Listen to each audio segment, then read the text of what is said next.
So, good morning, good afternoon, everybody. We are still waiting for more participants to join. Very welcome to all.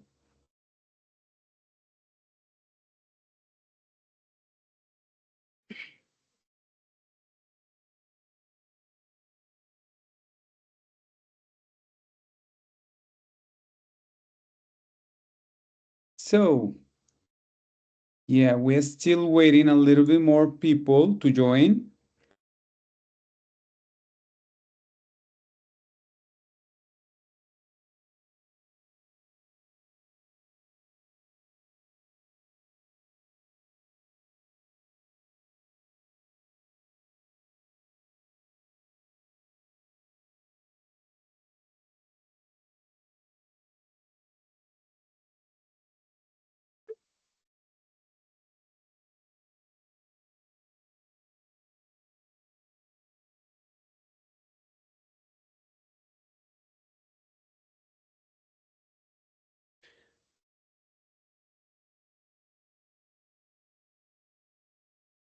Okay, so let's start.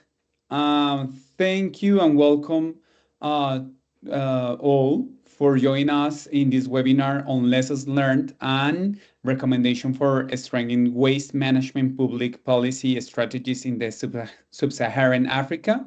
I am Santiago Uribe, a climate policy associate at CCAP and project coordinator for the Togo roadmap and the Lomé action plan projects.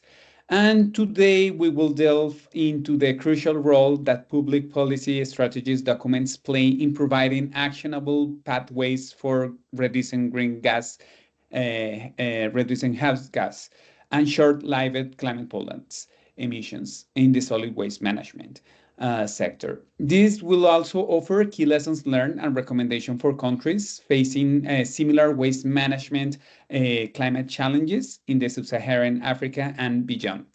So we are still having more, waiting for more participants to join, but in the meantime, please just remember, keep your microphones and cameras turned off. At the end of the session, we will have a dedicated Q&A segment. However, you are welcome to submit your questions in the chat at any time, and we will do our best to address them throughout the session. I think we are ready. And I think we can start. So, yeah. So for today, we have an exciting agenda with five main sections. We have the welcome remarks. We have a session of opportunities for methane emissions reductions in the solid waste sector delivered by the CCAC. Then we have the importance of the sectorial strategies, Togo National Roadmap and Lomé Action Plan to reduce the waste sector. And then finally, we have a case study with the City Action Plan on open waste burning in Kisumu, Kenya, delivered by Practical Action. Finally, we have the Q&A section. And that's for our today's session. And now I like to invite our speakers to deliver the welcoming remarks. Please please welcome Drew Schindel, chair of the CCAC Scientific Advisory Panel, and Alison Bender Corbett, Executive Director at CCAP. Drew, the floor is yours. Thank you so much, and thank you to CCAP for organizing this and everybody tuning in. I will be quite brief, but I just wanted to start by emphasizing how important methane is to climate. If we were talking, 20, 30 years ago, I would say we could effectively meet our climate goals by targeting CO2 exclusively. That's no longer the case. We have lost the battle to stay always below 1.5, but to overshoot 1.5 and come back now requires everything. It requires especially massive reductions in CO2 emissions, but they are so large and have to be put in place so swiftly that if we were to only reduce CO2, we could not possibly meet our climate targets. Every 50 million tons of methane that we continue to emit takes away 150 billion tons of our CO2 budget for any given temperature target. So we really are in the situation where, having waited so long to reduce our emissions of the major greenhouse gases, it is absolutely critical to reduce both CO2 and methane, as well as other important pollutants such as black carbon. And when you look at methane, just to get back to a 1.5 degree trajectory, we really need to reductions on the order of 40 to 45% by the end of this decade. So a really tall order, on the order of 50% by, a little after that, a decade from now. To get to something like 50% is not possible, again, without targeting all of the major methane emission sources. And waste is not number one, but it is about 20% of the total methane emissions. So if we leave waste off the table, it becomes inconceivable in the sense of prohibitively expensive or difficult to reach reductions in methane by only targeting fossil fuels and agricultural sector.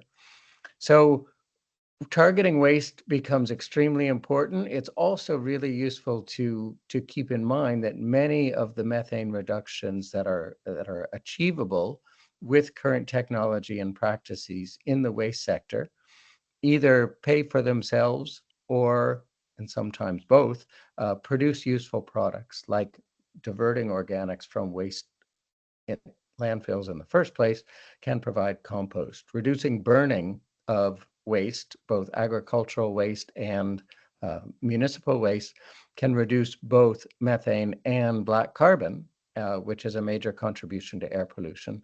So there are financial benefits. There are public health benefits through improved waste management, not only the methane and black carbon, but many other pollutants, noxious gases, and environments for disease vectors can also be eliminated.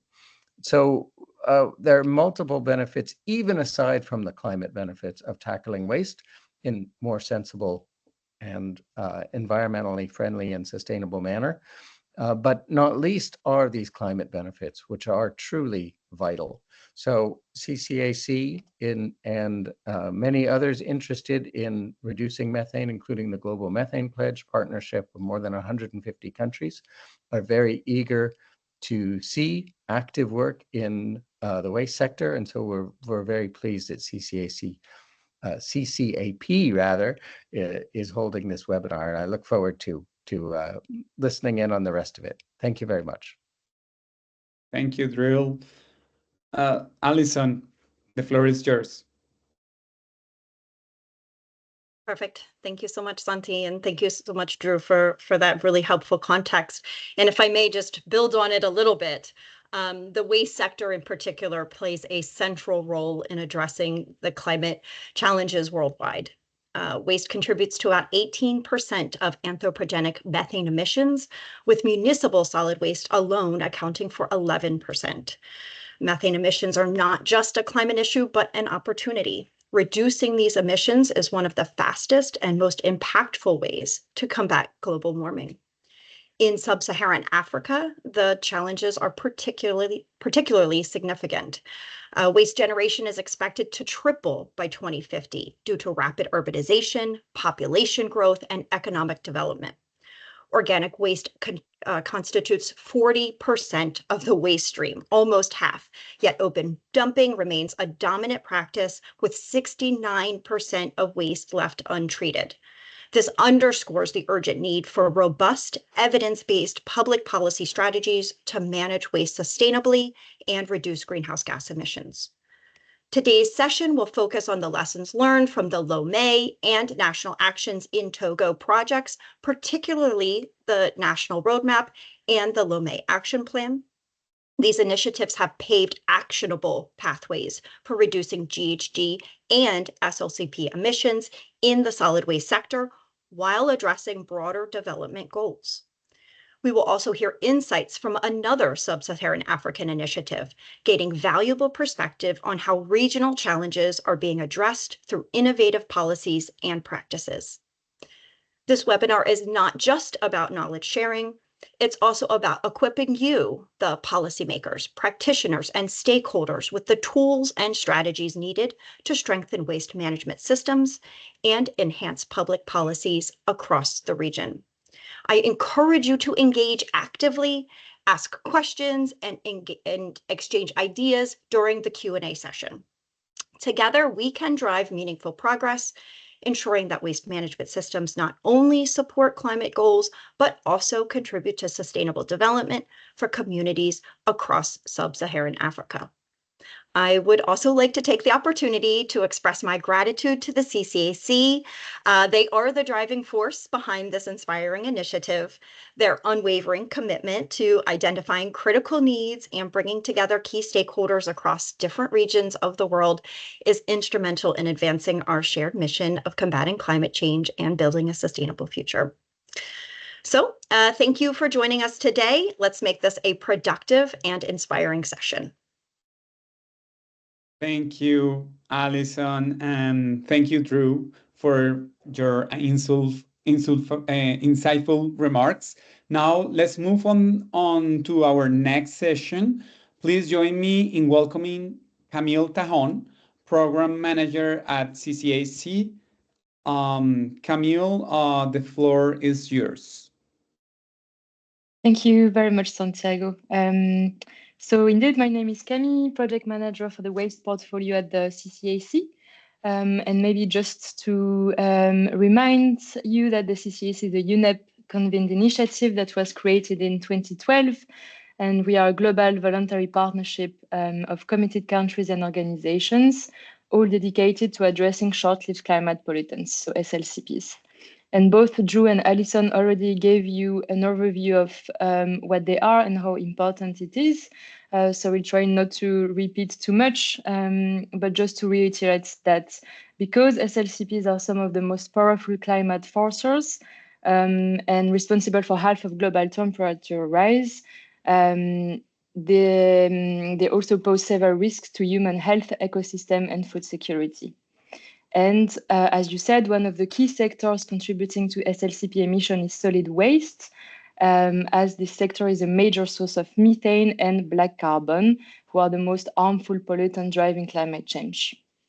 And given the scale of those emissions, reducing methane from waste is critical for achieving global climate goals, including those set out in NDCs, nationally determined contributions.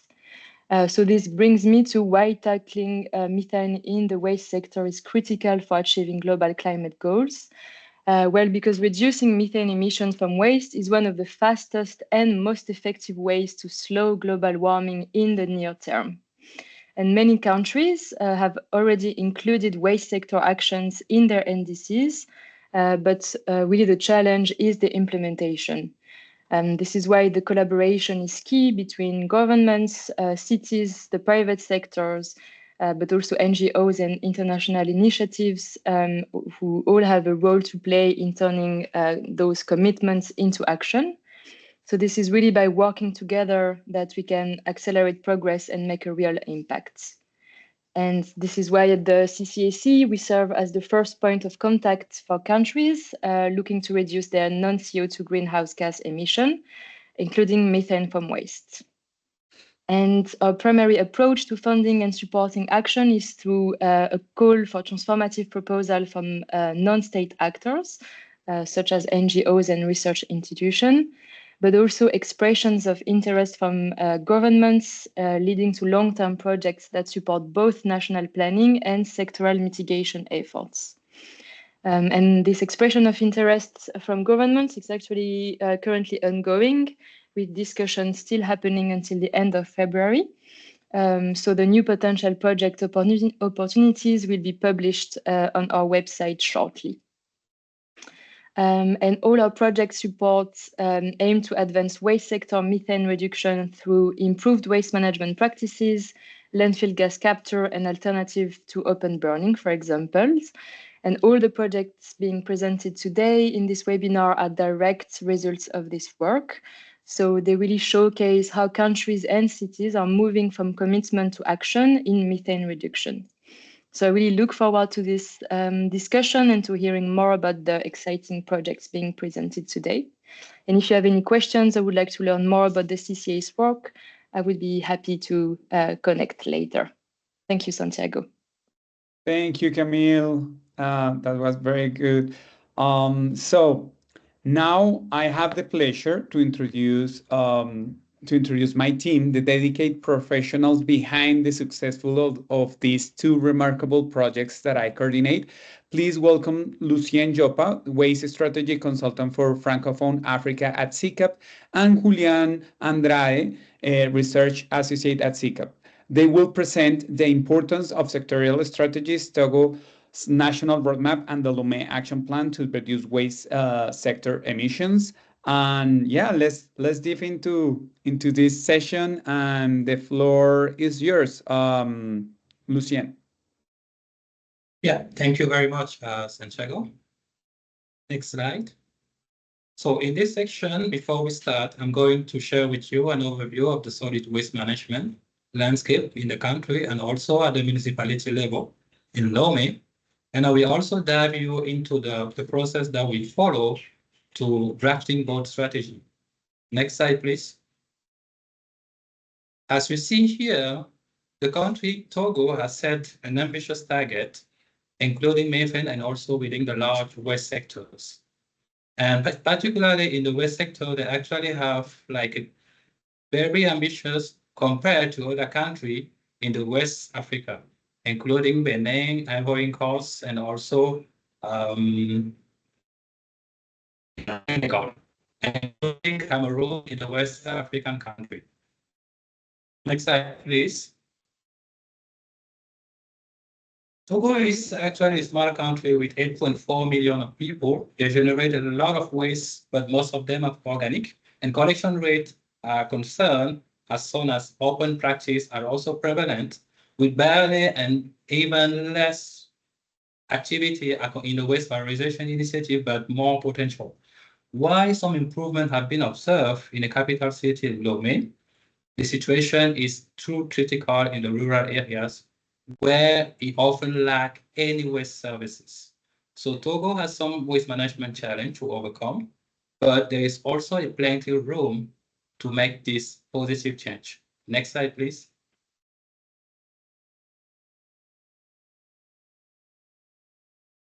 Okay. To realize this challenge and to address this potential, Togo actually engaged CCAC, as mentioned by Camille, to secure technical support for drafting both strategy and to reduce short-lived climate pollutants emission from the waste sectors. In that end, CCAC brought CCAP and ImplementaSur on board under the recycling organic program to deliver this work. Next slide, please.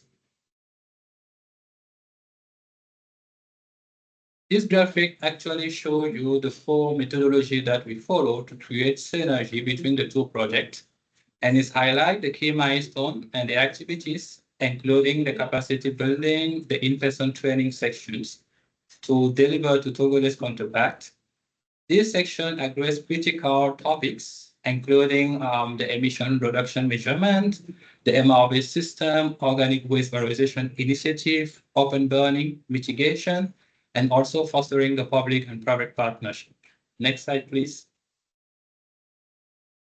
Our first approach was definitely key for us to gain stakeholder buy-in. Through this process, we were able to engage over 25 diverse entities. They actually share with us some valuable insight, including the need, the challenge, the capacity, and also existing initiative. Through this process, we will also be able to proactively address any potential tension and also discrepancy perspective between the stakeholder on the solution and also on the problem. Next slide, please.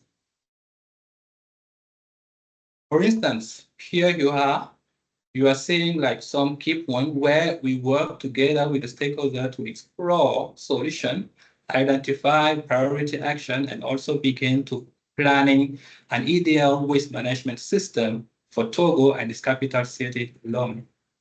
Next slide, please. And throughout our process, as you see here, we also conduct some bilateral meeting, as shown on the left side, and conduct some key visits, including in NGO composting and plastic valorization facilities, as you see on the bottom right. And we also visit the AKP sanitary landfill in the middle top. All these visits and also the workshop that we have actually provide us some direct insight to shape our approach. Next slide, please. After drafting both documents, we actually held a validation workshop. As you see here, the roundtable where we went throughout each action we are proposing, gathering feedback on activities, also timeline and cost estimation, including responsibility party for each actions. Next slide. And during the validation process, we also use a poll tools called Mentimentors for high-level review of both objective pillars and also action. And during this section, we actually validate core component of both strategy and also highlight key priority to inform our strategy for maximum impact. Next slide, please. Now we had a look on the context and also the process that we follow. I will now take you and dive you into the key result and insight from the development of the national roadmap and the Lomé action plan. Next slide, please. So as you see here, to develop our strategy, it was really key to first assess the total waste management system, which is, as you see on this image, highlighted by the arrow, is linear and its final disposal focus, suffering from significant gap in the collection and also in the transfer infrastructure, leading to the widespread of open practices, including burning and dumping. And on the other side, the valorization section is also fragmented and unintegrated. And it's also worsened at the final disposal, where only one out of the 6 landfills that the country has meet standards. And even there, methane capture is flagged, it's not prioritized, untapping the potential of SLCP emission reduction potential. Next slide, please.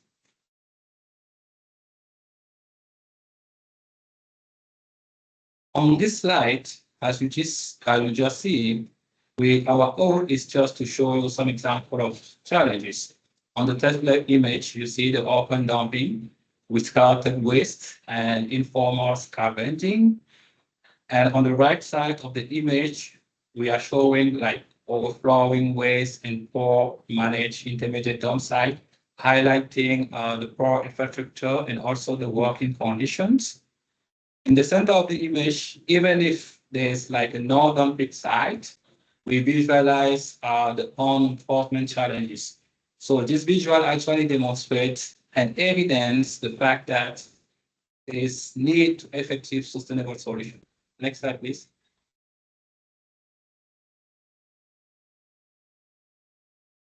To achieve this real change and also turn out these challenges, we collaborate with stakeholders actually to envisage this transform system, as you see on this image, shifting from a linear system to a circular one, eliminating open burning and open dumping, and also integrate waste valorization within the whole value chain.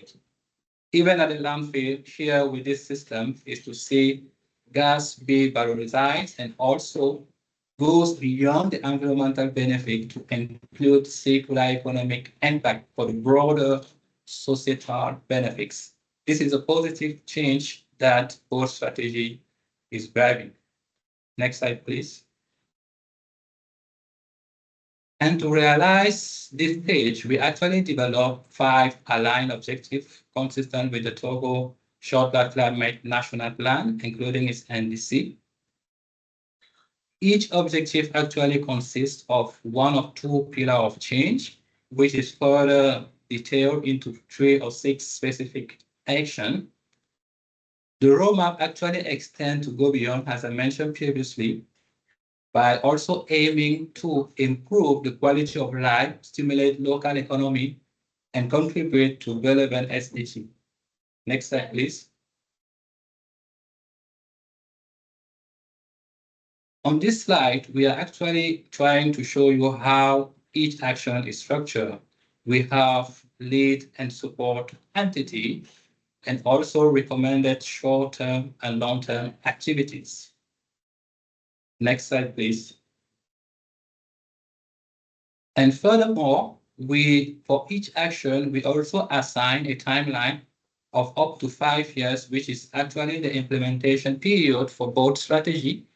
And we also have the cost estimated, as I mentioned previously, where we divide it into 2. We have the startup cost, and we also have the yearly operational cost. Those information and also those detail about each action is all about ensuring clarity, accountability, and actionable tip for implementation. Next slide, please. Here we have some example of action that we are proposing out of the 31 action. And I'm going to explain you a little bit more, and starting with the first one. Here, which is related to the money, as Togo need to build a stronger and financial foundation to better handle this waste. This means that creating a system where waste management service is properly funded is a big part of this, is establishing a fair system where everyone contributes a small piece for the waste collection, because it needs to be also easy for the people to make that contribution be effectively and for its consistency. And the next one is actually for the country to improve the waste intermediate dump disposal site, because as I showed previously, there's a lot of problem there with pollution and also with people health at risk.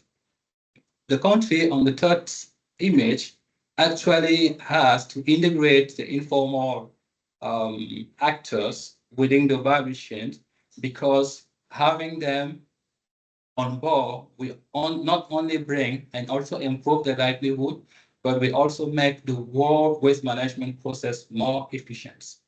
And finally, we also have an action dedicated to addressing two challenges at once, as the traditional stove being turned into replaced to a biodigester. So here we envisage for the people to tackle and to benefit from the clean energy to make also a huge difference on the waste sector. Next slide, please.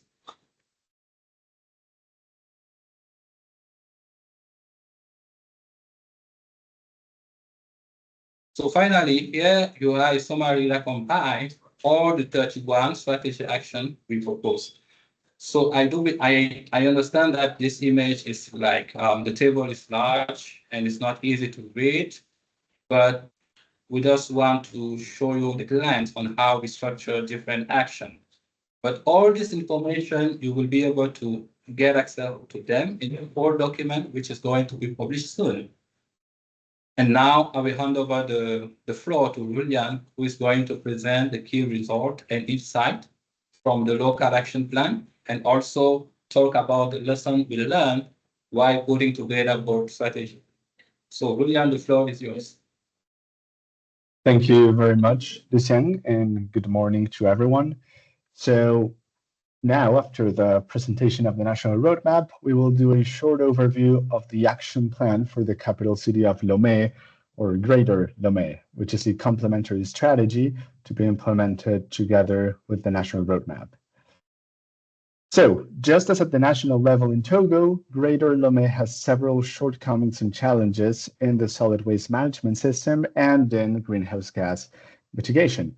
As you can see here, we have open dumping and waste burning being prevalent practices, including, as you can see here, in the city center, in canals, in the markets, and we also have in Greater Lomé waste transfer taking place in informal and ill-suited facilities, as you can see at the center and the bottom, which are places that often turn into open dump sites.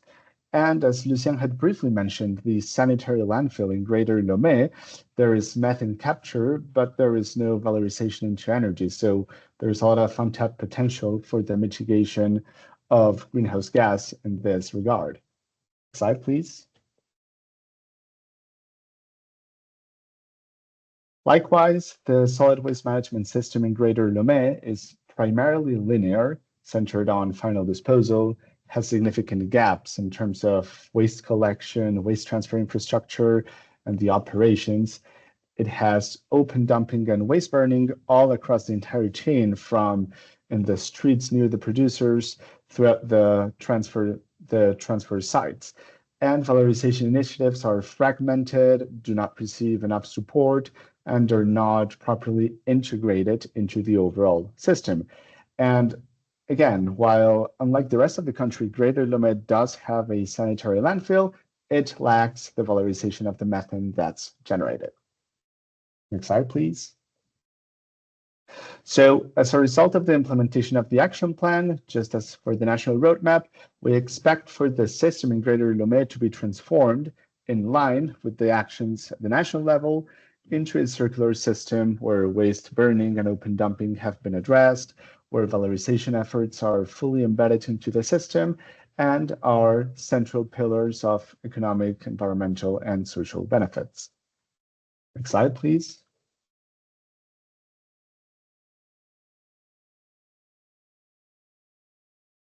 Next slide. I am not going to go into as much detail into the action plan because its structure is quite similar as the one you just saw for the national roadmap, including the detailed steps for each proposed action, the responsible actors, the implementation timelines, and estimated budgets. But I just want to show you how it is structured. So we have a guiding vision that was constructed with the country stakeholders in the first workshop, which Lucien showed as part of both projects. And it also has 3 key objectives, 8 lines of action that are constructed of 26 distinct actions, all of which serve to achieve the objectives and realize the vision and the transformation of the system. All of this, again, will be found in close detail in the final version that will be published very soon. Slide, please. Now, I will be sharing some key lessons learned and some recommendations from our 2 projects, which are meant to inform similar endeavors to be implemented in the region. So, the first lesson that we drew from our experience is the importance of leveraging local expertise to overcome knowledge gaps. A common solid waste management challenge in developing countries is the lack of reliable data and information, as well as a lack of published studies and analyses concerning key issues and challenges in the sector. This was precisely the case in Togo and Lomé, and this is something that posed significant challenges for the design and the implementation of our strategies. So aside from relying, of course, on assumptions and rough estimations to move forward, one of the most effective ways to address this was to closely engage local experts all throughout the project. For example, we faced conflicting data points on the country's per capita waste generation rates, with different international and local sources providing vastly different figures. And this is something that created uncertainty in the estimations and assessment we were trying to make. However, through that direct consultation with multiple stakeholders and local experts, including government agencies, NGOs, experts from academia, and analyzing the underlying sources and assumptions behind those figures, we were able to clarify discrepancies, to further refine our analysis, and to adjust our calculations based on their knowledge and their experience. And this approach, which centered again, on assessing and bridging multiple perspectives and sources with close local expert engagement was instrumental to piece together our detailed understanding of the solid waste management system and the underlying causes of key challenges and problems that were manifested on the ground, even in the cases where there were significant knowledge and data gaps. And ultimately, this was the key for the development of technically sound and locally tailored solutions to the challenges in solid waste management in these settings. Slide, please. Our second lesson concerns how essential but sensitive cost recovery is for improving solid waste management services. So cost recovery and financial sustainability are, of course, key for solid waste management service provision. And this is especially true in the context of underfunded systems in developing countries like Togo. And for this, a key measure to take is the introduction of a waste management tariff or fee system. But Togo is a very low-income country where over half of its rural and a quarter of its urban population live in poverty. So given this reality, the population's willingness and capacity to pay for waste management services is very low, as it has also traditionally been seen as something that's taken as a given, that the government just provides and not as a service that is paid for. And in any case, the service provision remains very poor and with many gaps. So people's willingness to pay is also affected by that. So we found significant pushback regarding the proposals that we discussed on implementing a unified solid waste management tariff system, as well as practical concerns regarding how to charge a fee due to the informal nature of the country's economy, so which includes a reduced tax collection rates, many informal businesses, and many households not even being connected to key services such as electricity or water. But despite these challenges and pushbacks, the improvement of solid waste management services requires the collective payment for it, as it is a key service that has to be provided and has to be funded, even if this is a very sensitive topic, especially in these developing country settings. So there will always be these types of concerns, but it does not mean that one should not pursue the necessary steps to gradually implement cost recovery measures. In both of our projects, we were not able to fully solve or address this challenge and these concerns, but we were able to raise the discussion with several government stakeholders, experts, and citizens, and to further understand and discuss the proposed instruments and where could they begin. How can a tariff system be effectively charged, for instance, through the water or electricity bills in neighborhoods that already have those services and pay for those services in a recurrent way? Or how could this be done in a progressive manner, including tools such as cross-subsidy systems, or beginning with wealthier neighborhoods or formal businesses? So it is always going to be very difficult and very sensitive, even more in these low-income settings. But the key point here that we learned is to always spark the conversation, to closely engage with stakeholders and seek locally viable solutions, articulating the rationale for this, even if the implementation is going to be gradual and small scale at the beginning. Next slide. Third, entrenched institutional structures must be improved to ensure solid waste management service provision. So unclear roles, overlapping mandates, institutional gaps always lead to ineffective and inefficient solid waste management service delivery. And this is the case in Togo, where we observed overlaps, gaps, and unclear responsibilities among key entities. For example, in Greater Lomé, the responsibilities for solid waste management are shared between national level entities, such as the Sanitation and Public Health Agency, as well as the Autonomous District of Greater Lomé, which groups the entire city, and the 13 local municipalities that make up this city. So here we found overlapping and unclear roles, as well as a division in waste collection service provision among two key entities that was not clearly justified nor proven to be efficient. So clarifying the roles and responsibilities was crucial to streamline collaboration, to effectively provide services and to ensure that resources are allocated efficiently. And for this, institutional and mandate reforms were needed. However, this process can and is expected to be met with resistance, as institutional changes can certainly affect power dynamics and access to resources. So this was the case when we discussed the potential improvements to existing arrangements in Togo and in Greater Lomé, because stakeholders were very hesitant and pushed back at these changes, because they meant, of course, that they might have to step back from certain waste management functions and potentially reduce their institutional authority. So this resistance is expected and it's justified. And just as the previous issue about cost recovery, the conversations here are not going to be easy, and especially here as there is power, conflicting interests, and politics involved.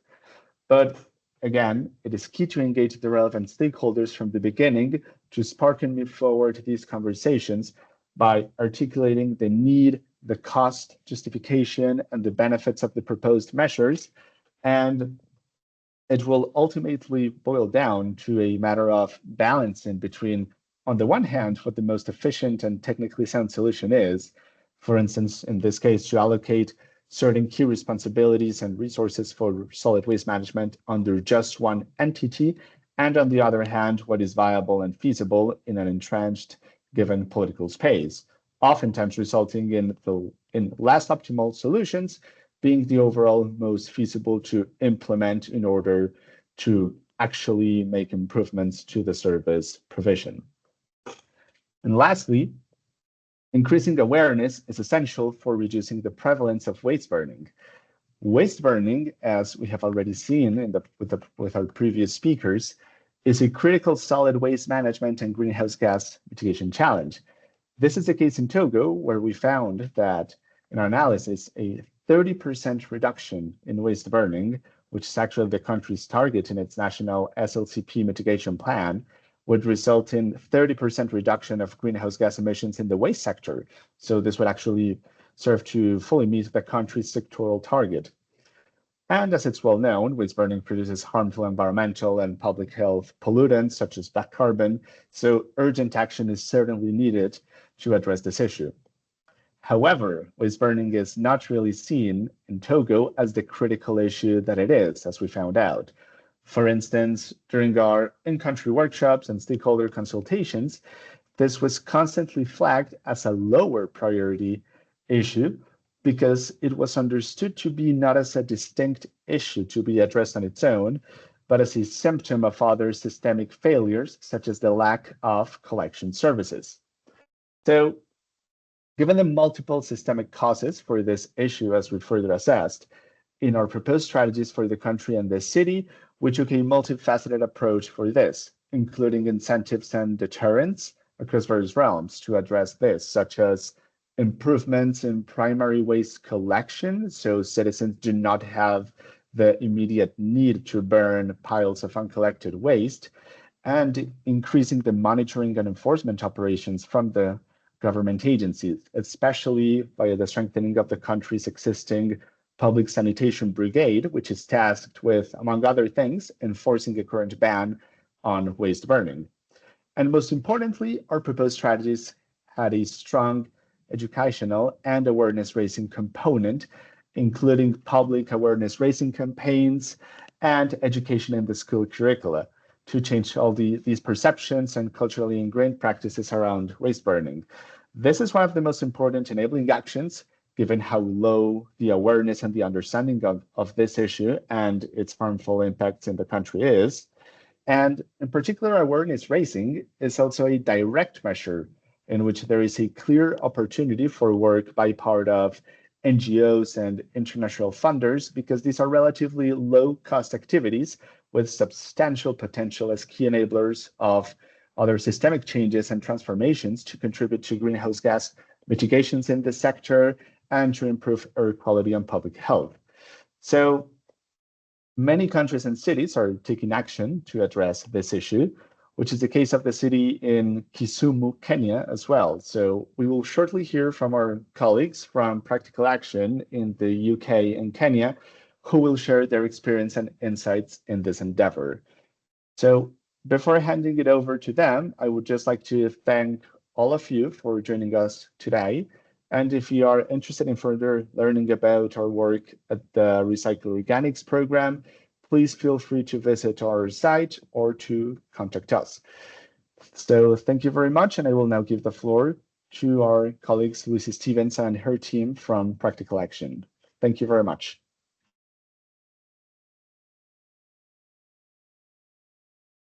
Hi, thanks very much. I'm going to share my slides, so I will just do that now. Great. Yeah. That's such a fascinating story from Togo. I'm just going to check if that is going to go at full screen for you, or should be okay now. Yeah. Perfect. Thanks. Okay, amazing.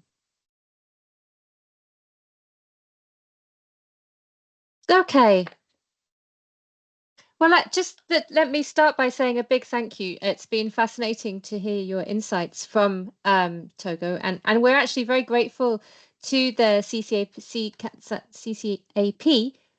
Santiago and your team, for sharing your experiences and the documents, draft documents and so on along the way, which have really been helpful in guiding our work in Kenya. So I'm Lucy Stevens. I head up Practical Action's work in cities, including the work we do on waste management. We are an international NGO with nearly 60 years experience of people-centered approaches, and it's that we bring to the waste management agenda. Just briefly about the project that we're working on, we know that the focus of the work in Togo has been broadly on SLCPs, including black carbon and methane. So narrowing that down, our work is focused on the often overlooked issue of open waste burning.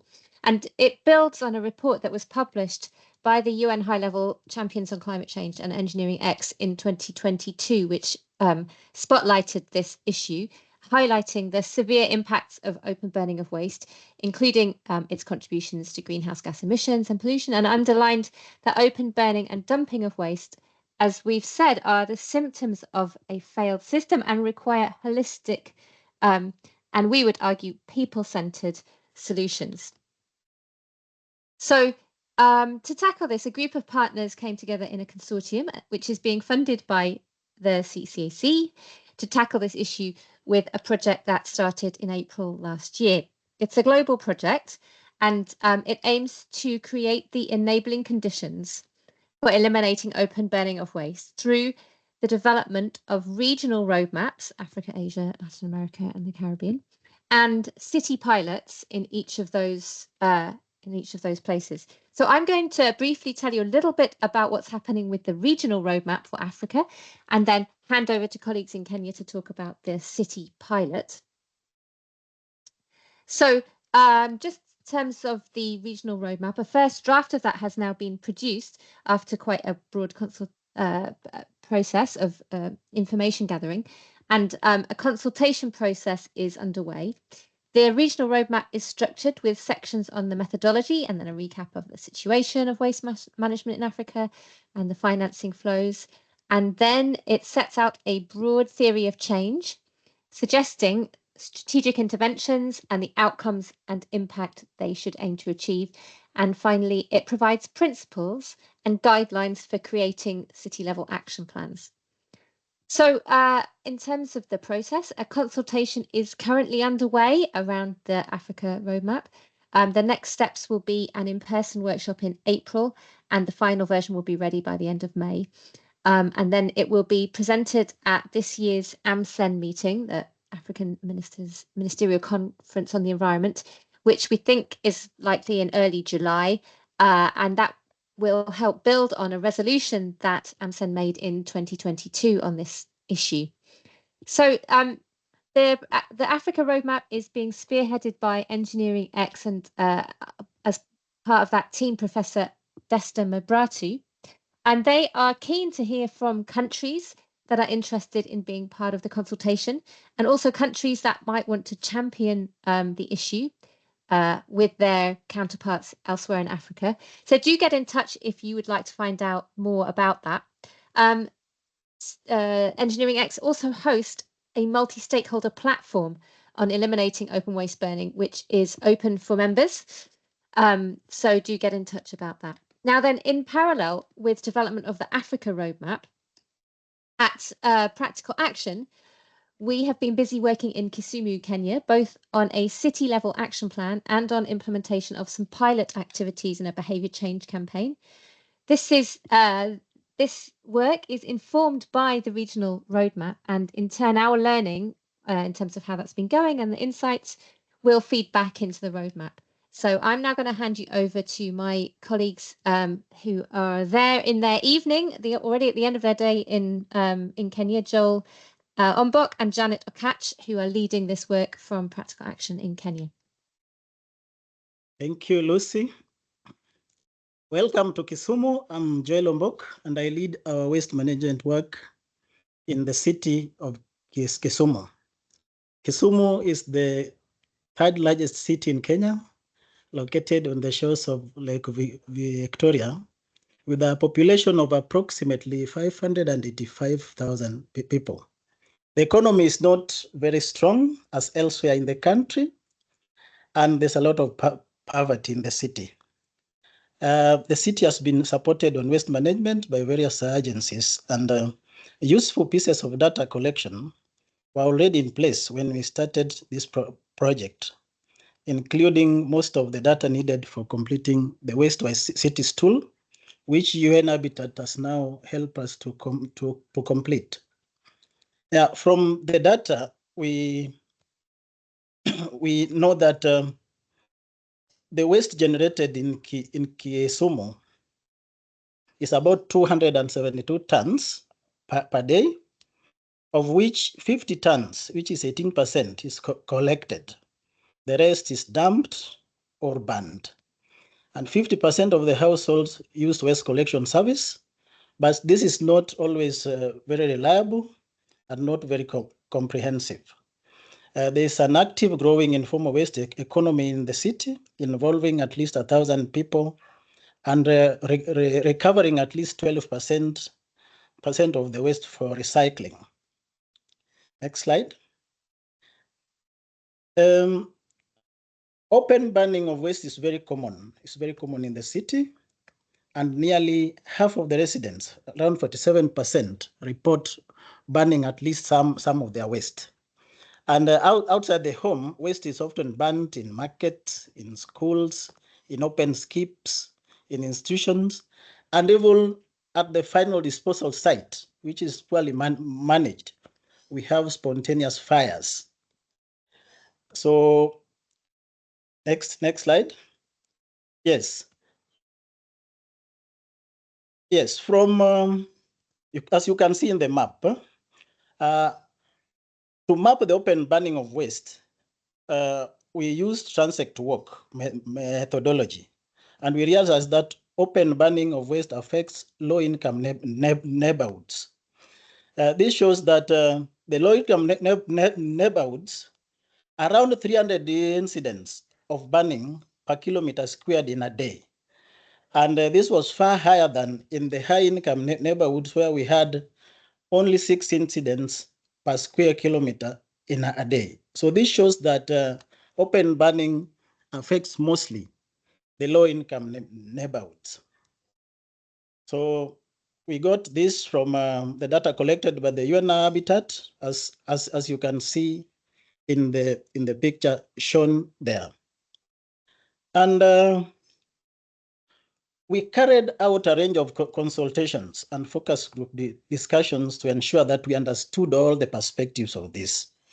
And from the FGDs, the reasons for burning of waste which we were given include to reduce the volume of waste, to reduce pests, to save money on collection service, to keep the backyard tidy, and also to make some of the waste less visible, like the sanitary towels.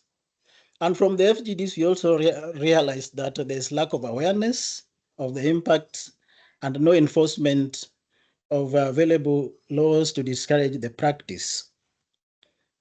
Yes, so the key challenges were therefore that waste collection services are still unaffordable. for many and are very unreliable at removing the waste from the neighborhoods. And so there's also need to minimize waste going to the disposal site, which is 21 kilometers from town. And the site is already overloaded. But there is also good commitment. There are good strategies and policies for addressing waste management, but there's low awareness about open burning. And the county is struggling to implement the strategies.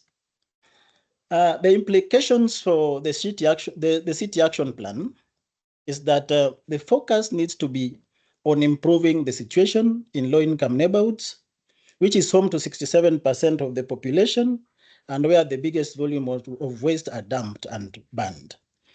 We also need to learn on the expertise and the energy of the informal waste workers, especially if we want to boost the recovery of waste and also minimize the quantities going to the landfill. And also the city action plan needs to complement the existing strategies and policies and to add value to them. Also, women's perspectives are particularly important for all the solutions, and behavior change is crucial for a range of the different groups with the tailored messages. Yes. To develop the city level action plan, we have taken the following steps. We started with the stakeholder identification and sensitization. Then we did a selection of a technical committee. As you can see, the range of the membership in the slide. That is a technical committee comprising the government, the city department, the National Environment Management Authority, the Ministry of Health, and other stakeholders. Yeah, so we started the creation and sign of the city action plan. We had a draft by end of November last year. Throughout December and January, we have had a series of stakeholder engagements to review the draft. We are planning to have a stakeholder validation in next month, that is February. Then we will have a public sharing. Then after the public sharing, we'll embark on implementation of a few actions.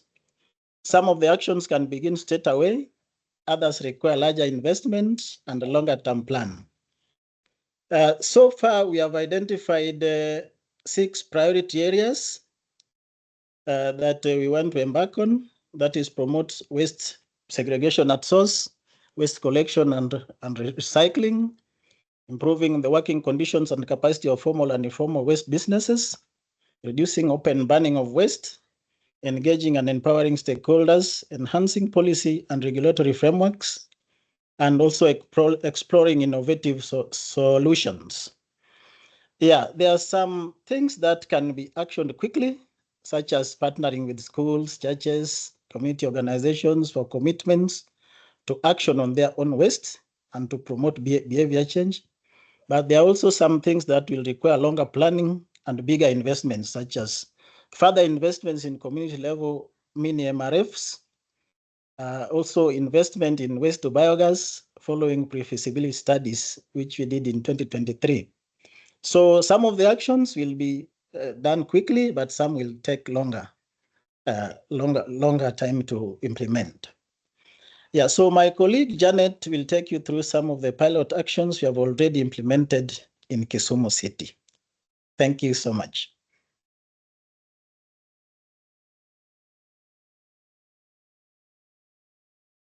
So thank you very much. Is Janet there?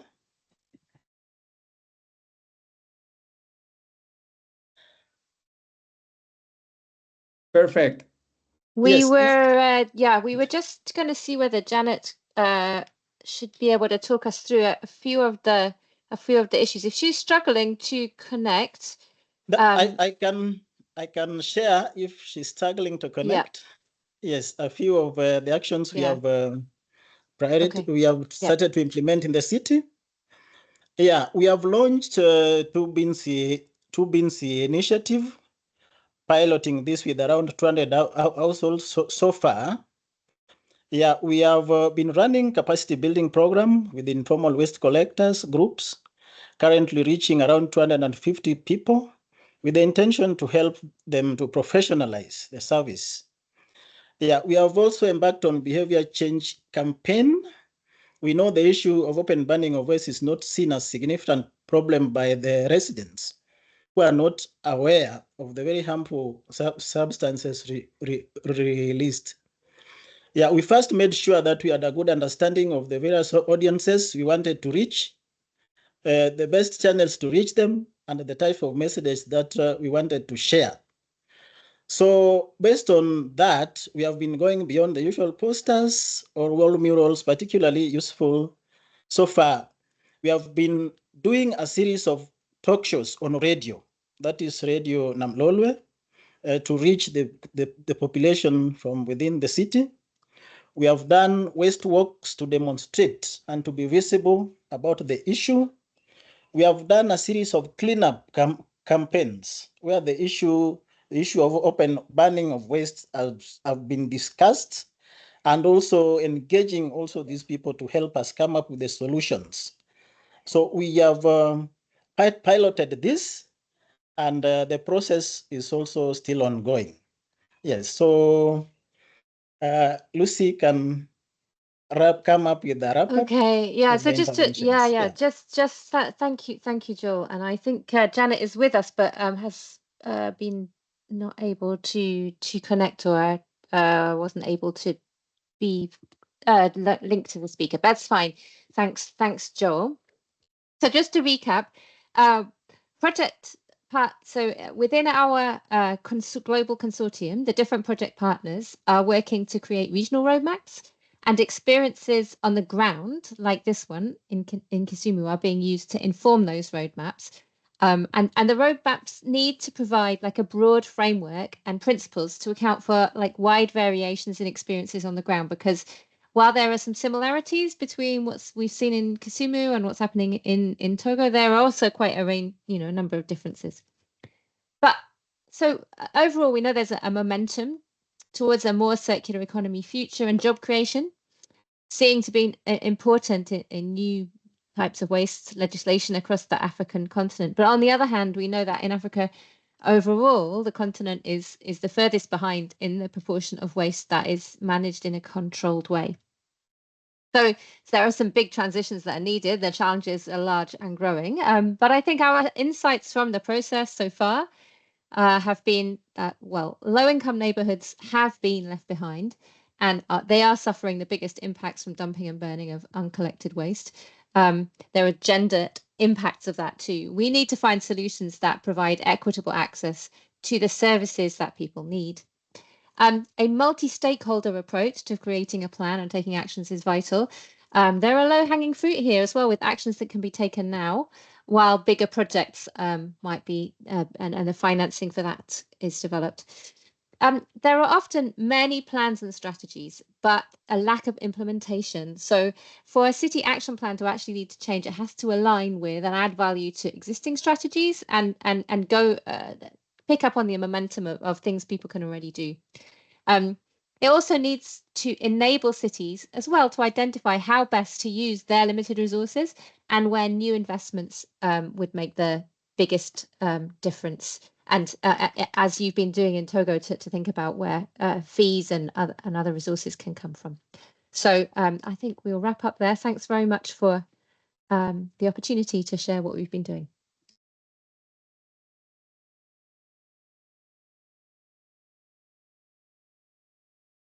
Thank you very much, Lucy. This was very insightful, and thank you for all your team. Yeah, now I think we are going to the Q&A session. We have two very interesting questions on the chat, which we would like to answer. So I don't know if Julian, could you read the first one? Yes, of course. And I will try to answer. Yeah, the first Sure. one. Yeah, and for everyone, please feel free to ask the questions either in the chat or raise your hand and we can give you the floor. So the first question, yeah, it's from Piotr Barczak, which is what should be the priority for the system, installing landfill gas capture or mitigating gas generation through better sorting and biostabilization before landfilling? Perfect. So this should be not a zero-sum game, so to say. So both should be pursued in tandem, and they should have different timelines. So, for instance, the landfill gas capture is already happening in the country, is captured but not flared, and through the gas that is not being utilized, we can have some leakage. So this system can and should be improved while you make some improvements in the sorting and organic waste treatment, which is the case in Lomé and Lomé, which we are proposing to have more efforts on that way. So leading this, making both strategies at the same time should be the way to address this. So also this should be the priority, but like the second option should be the priority, but that doesn't mean that landfill gas energy should not be pursued, because then you can reduce simple and easy way to reduce gas SLCPs emissions in the short term. So yeah, that's the answer for now. What other questions we do have on the chat? Let me highlight two questions. These ones are regarding Kisumu, so we can switch a bit between Togo and Kisumu in the Q&A. So from Sandra Matsonix, there are two questions.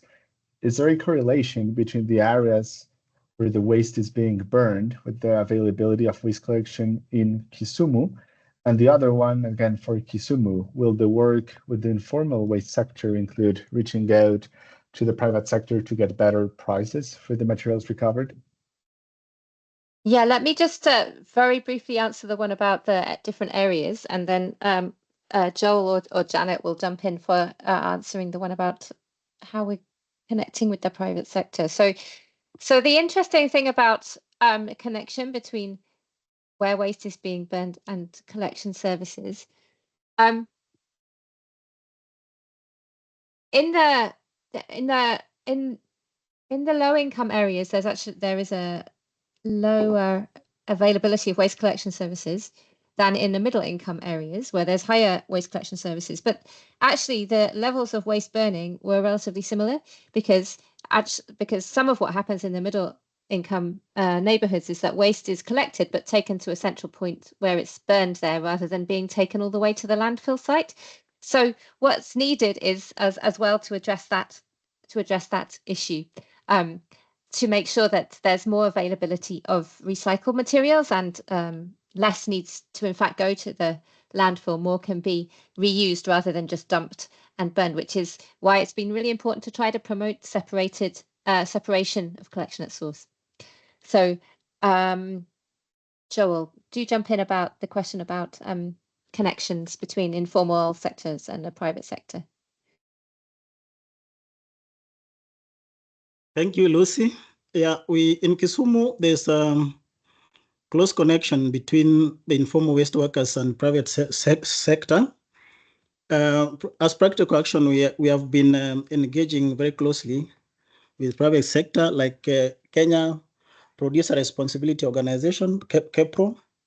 We have also been engaging with organizations like MTACA, and they have been very much help in offering capacity building to the informal waste workers.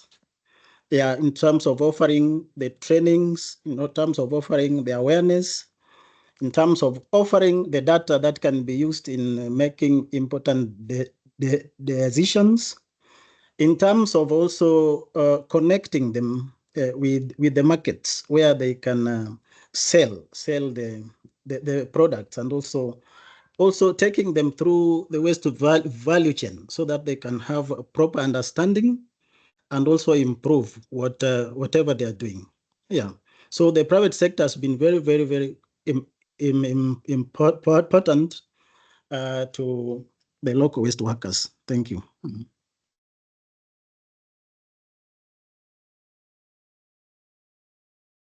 Thank you. Thank you very much. Go ahead, Julian. Thanks. So to go back to Togo and Lomé, there is an interesting question from Lucy Stevens. So we can see that the national strategy for Togo needs to tackle both rural and urban areas. What were the main differences and challenges in the proposed actions between Lomé and the rural areas? So I will quickly begin with this one, and we'll give the word to Lucien as well, so we can complement on this. So Togo, as in many developing countries, has a strong urban-rural divide, and this is something that was manifested in the existing facilities, structures, and capacity for solid waste management. So just to show a few examples of how further developed this sector was in Lomé versus the rest of Togo, we did see, for instance, that collection rates for waste were much higher in Lomé than in Togo. There was, of course, as we already mentioned, in Lomé there is a sanitary landfill with methane capture and flaring, whereas in the rest of the country there are no sanitary landfills in current operation. There is overall more capacity for public services and, for instance, for enforcement of activities such as waste burning and open dumping. So, as I briefly mentioned, there is a national public health brigade that is housed within the National Sanitation and Public Health Agency, tasked with enforcing a ban on open dumping and waste burning. Their capacity is very limited, and it's mostly concentrated in Lomé. So their enforcement activities are mandated for all the country, but it's also focused in the city. And of course, the incomes in Greater Lomé and the poverty incomes are higher and poverty level is lower. So even if there are still many challenges in terms of cost recovery and people's current and envisioned willingness and capacity to pay, this is much lower, or even in some cases non-existent, in rural areas. So in this regard, many of the actions are complementary, both at the national and at the city level in Greater Lomé. But what we sought to do is, in many cases, to propose piloting or starting with activities in Greater Lomé, including on the tariff system, on MRV systems, on waste valorization initiatives, and to see how the lessons learned from these different experiences could then be extrapolated and constructed at the national level. Lucien, if you would like to share any further insights about the urban-rural divide in this regard, it would be very helpful. Yeah, thank you, Julian. Just to add and complement on what you shared, I will also say that as an action, because the country also benefited from 5 new sanitary landfills, and to also better manage those new landfills, we also propose that those new landfills need to be managed as a regional one, not just focusing on one municipality, but trying to make it like an integrated system.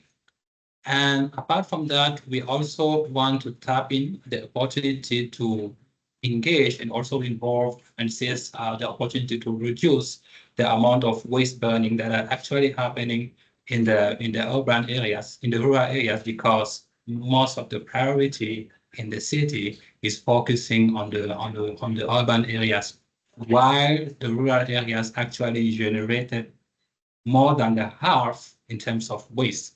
So we actually establish key action around that to make sure that at the rural areas, they are also taking care of waste in a proper way, and including, for instance, the formalization. That's why we have an action around the formalization of informal waste pickers, because they are really active in the rural areas, and we want to tap into this opportunity for them to have the voice being raised, and so that they are able to work properly.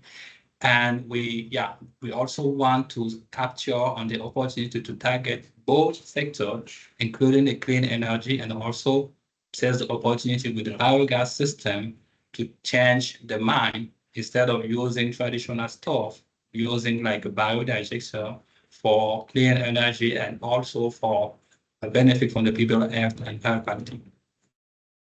That's it. Thank you, Lucien. So another question for Togo and Lomé from Marielle Ileja. So 3 questions. Have you considered the biostabilization of mixed waste prior to landfill so that methane emissions are neutralized? Have you explored the potential of recovering organic waste at the source for the production of compost and/or biogas? And what are provisions that you have considered for the just transition for the informal sector? I can answer that. So thank you, Marielle, for that question. I will say that we have on the national roadmap, we identified on one of the pillar of change, which is basically the one that supports organic waste recovery initiatives, to conduct a comprehensive analysis of business models for the adoption of innovative technologies, such as anaerobic digester, black soldier fly, animal feed production, and of course, biocovers. And we think that right now the country is not ready to complement, like to start with these some of these initiatives, but what we want to do is to explore meanwhile this kind of approaches that you are saying here regarding how to neutralize these methane emissions through the biostabilization. So regarding of the potential of recovering organic waste at source, as Lucien mentioned, one of our key approaches on the rural areas basically is to develop a biogas energy recovery project. The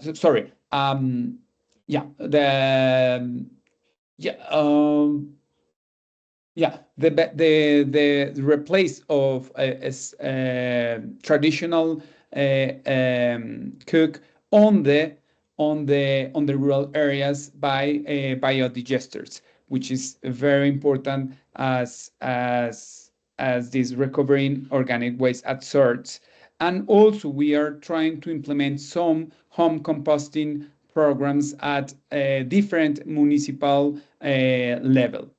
And for the final question about the transition for the informal sector, we have proposed a program, the design and implementation of a program for the formalization and integration of informal waste management actors. I think this is really relevant. What we show you is that the prevalence of the informal sector in the waste management services is huge. So we think that with a program where we create like a kind of website where they can register, so the government can know how much big is this sector and start to register them, is the first step that they should address. I don't know if the team want to complement my answer, but please, add if you want to.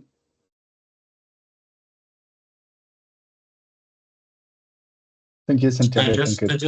Thank you, Santiago. I just want to add on that, saying that the initiative that we are proposing, some of them are not totally new, because we are trying to capitalize on what is already available in the country, especially in the urban areas, to scale up them and also to make them available at the rural areas, such as the composting, including yeah, the biodigester. So those technology are already available in the country, just to develop and make them accessible at the rural areas. Thank you, Lucien and Santiago. To shift very quickly to Kisumu again, we have a question again from Piotr on would it be interesting to hear from Kisumu on your efforts in Black Soldier Fly for organic waste management. I heard some success stories there. Just hand it over to you, Lucy or Joelle.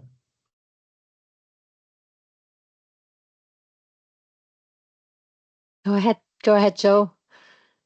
Or even I think Naman might be here, but and who knows quite a lot about this. It's often some relatively small scale groups, but go ahead, Joel. Yeah, you're there. Lucy, thank you. It's about organic waste. Or repeat the question. Use of black soldier flies. Naman, yes, go ahead.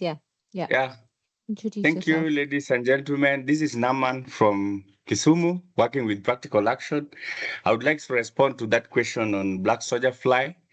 We are working with informal waste handling groups, and some of these groups have been trained through how to use small corners with different kits to use biodegradable organic waste from the households. They separate them from the recyclables and take a portion of those organic waste and use them as a substrate to rear black soldier fly.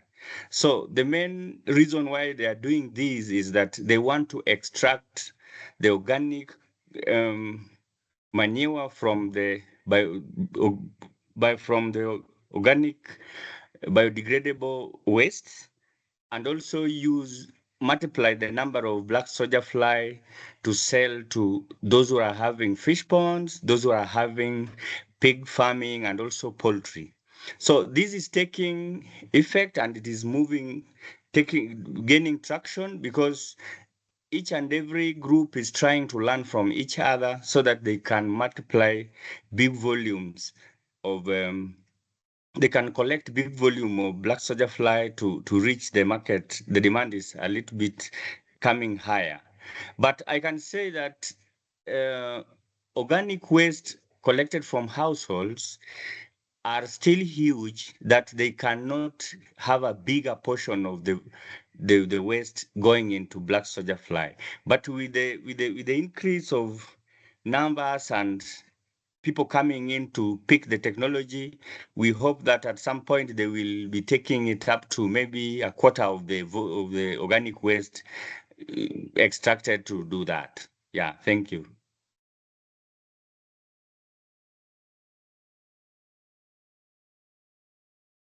Great, thank you very much.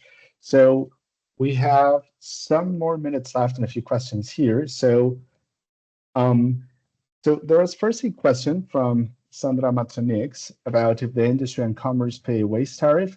We have answered this in the Q&A chat already, but just to provide a brief overview, in Togo and Lomé, there is indeed a solid waste management tax, which is included into other taxes, including what they call there the taxe d'habitation, which is a property or council tax in other contexts. And it is in principle supposed to be able to fund the solid waste management system, but tax collection rates, including for that one, are very low. But in general, the ones that pay more consistently that tax, although we were not able to find specific data points on this, are formal businesses and industries. But aside from that, many businesses and industries, what they do is they directly contract private operators and pay them directly to collect their waste as a substitute for the deficient public collection services. So have a few additional questions regarding Togo and Lomé. So the first one is, will the action plan for Togo be presented at the African Ministerial Conference on the Environment? Other African countries can benefit from this project. I will answer that. Thank you, Julian, and thank you, Sandra, for those interesting questions. We have right now a really good relationship with the Ministry of Environment of Togo. We on the national roadmap we have suggest one of the action that we have suggest is to the creation of a steering committee that helped with the implementation of the national roadmap and the Lomé action plan. I really like this idea. Maybe we don't know exactly when this African Ministerial Conference of the Environment will take place this year, but yeah, I think it will be amazing. They start taking the opportunity of showing these policy documents in these places. One of the recommendations that we did on our closure webinar, where we present all the project and all the both strategies, were to take the opportunity of these kind of spaces to socialize and to disseminate this kind of process. And I think it will be great to explore and to push and advise them to take that opportunity. I see your hand raised, so please, if you want to reply, please. Yes, thank you, Santiago. I think that you guys should definitely try to go. I think Lucy mentioned that it's like in April. So maybe through them you can get in the agenda. Because basically it would be a really good opportunity, not just to inform other African countries, but also to see what financiers are there to try to finance some of the elements of the action plan, particularly when it has to do with technology or education campaigns that may be necessary. Yeah. So yeah, I think you should definitely try to go and work with Lucy to see, and also with Engineering X to get this, because the plan does include the angle of open burn of waste, which they're also working on. So it would be good to also for them to learn more about that. That's it. Thank you. Yeah, thank you, Sandra, for flagging this out. That we didn't have it like mapped, but now, yeah, I think it's as you say, it's a good opportunity for us and for the country and for other countries to hear this experience. So thank you very much. Yeah, I think we are getting close to the session. I don't know if there's a couple questions. Yeah, sure. Yeah, we just have 2 more questions. I will read them right now so we can then just wrap things up, being mindful of the time. So from Lucy Stevens, to capitalize on production of biogas, would you need to have a compressor or other technology so that the gas would be available to a wide range of customers and cooks for the cook stoves? Will that be a barrier? And from Marielle, thanks a lot. What are the obstacles to implement the innovative approaches to organic waste in Togo that Santiago mentioned? For instance, that Togo is not ready yet. What are the main challenges?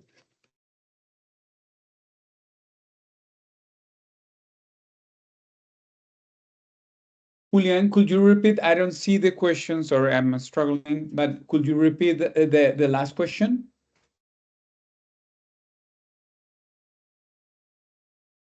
Yeah, so what are the obstacles to implement the innovative approaches to organic waste in Togo that Santiago mentioned when we said that Togo is not ready? What are the main challenges? Yeah, I will say that is not main challenges, is that is basically that we don't want to, like, there is a lot of actions on our plan, on the national roadmap and the Lomé action plan, and we will want to they focus on the most critical ones, such as what Julian and Lucien mentioned through the whole presentation, addressing waste burning, improving the waste management services.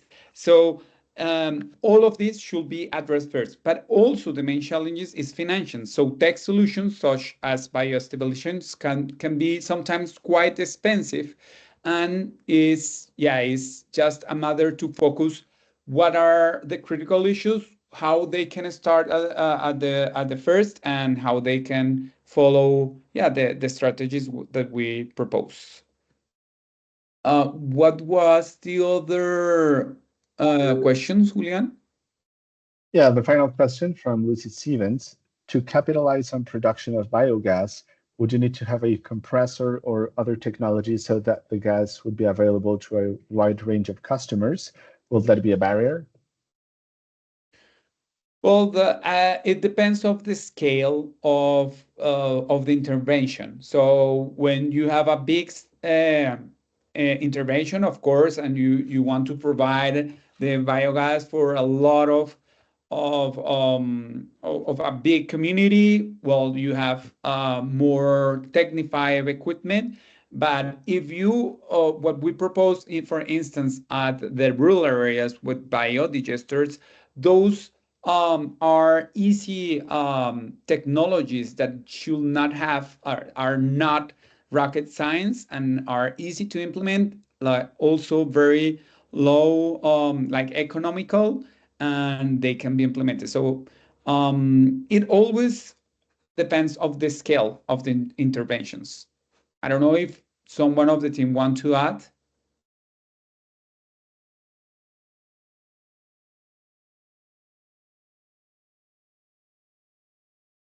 Okay, perfect. So I think we are just now on time for closing this great session. I really want to congratulate and to say thank you for being the whole session. It was very insightful, and thank you for Practical Action, for the CCAC, for having this session. And yeah, I hope that we can build and work on the region with other projects. And yeah, that's all for today. Thank you very much, and see you soon.